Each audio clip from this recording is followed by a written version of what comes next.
విరాట్ కర్ణ గారు ఇప్పుడు కొత్తగా యాక్ట్ చేస్తున్న మూవీ నాగబంధం. అయితే విరాట్ కర్ణ గారు ఈ నాగబంధం మూవీకి ముందు లాస్ట్ యాక్ట్ చేస్తున్న మూవీ పెద్ద కాపు. అయితే పెద్ద కాపు మూవీ రిలీజ్ అయ్యి 2 years అయిపోయింది. అయితే పెద్ద కాపు మూవీ రిలీజ్ అయ్యి మంచి హిట్ అయింది. అయితే పెద్ద కాపు మూవీతో విరాట్ కర్ణ గారికి ఒక మంచి హిట్ వచ్చింది.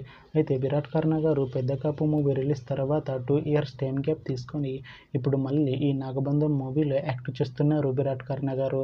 చూడాలి విరాట్ కర్ణ గారికి ఈ నాగబంధం మూవీతో కూడా ఇంకొక మంచి హిట్ తనకి వస్తుందా లేదా అనేది మనం ఈ నాగబంధం మూవీ రిలీజ్ అయ్యాక చూడాలి. అయితే నాగబంధం మూవీలో నభా నటాష్ గారు యాక్ట్ చేస్తున్నారు. అయితే నభా నటాష్ గారు ఈ నాగబంధం మూవీకి ముందు లాస్ట్ యాక్ట్ చేసిన మూవీ డాల్ రింగ్. అయితే డాల్ రింగ్ మూవీ రిలీజ్ అయ్యి 1 year అయిపోయింది. అయితే డాల్ రింగ్ మూవీ రిలీజ్ అయ్యి మంచి హిట్ అయింది. అయితే డాల్ రింగ్ మూవీతో నభా నటాష్ గారికి ఒక మంచి హిట్ వచ్చింది. అయితే నభా నటాష్ గారు డాల్ రింగ్ మూవీ రిలీజ్ తర్వాత 1 year టైం గ్యాప్ తీసుకొని ఇప్పుడు మళ్ళీ ఈ నాగబంధం మూవీలో యాక్ట్ చేస్తున్నారు నభా నటాష్ గారు.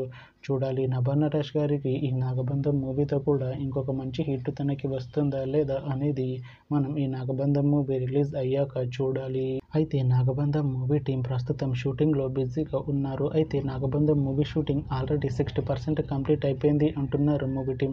అయితే నాగబంధం మూవీ టీం మాత్రం చాలా కాన్ఫిడెంట్గా ఉన్నారు. ఈ నాగబంధం మూవీ మంచి హిట్ అవుతుంది అంటున్నారు మూవీ టీం. అయితే నాగబంధం మూవీని 2026లో రిలీజ్ చేసేలా ప్లాన్ చేస్తున్నారు మూవీ టీం. చూడాలి నాగబంధం మూవీ రిలీజ్ అయ్యాక మంచి హిట్ అవుతుందా లేదా అనేది మనం ఈ నాగబంధం మూవీ రిలీజ్ అయ్యాక చూడాలి. Thanks for watching this video friends. మీకు ఈ వీడియో నచ్చితే ఈ వీడియోని లైక్ చేయండి. ఇంకా ఇలాంటి మూవీ అప్డేట్స్ కోసం ఈ ఛానల్ని సబ్స్క్రైబ్ చేసుకోండి.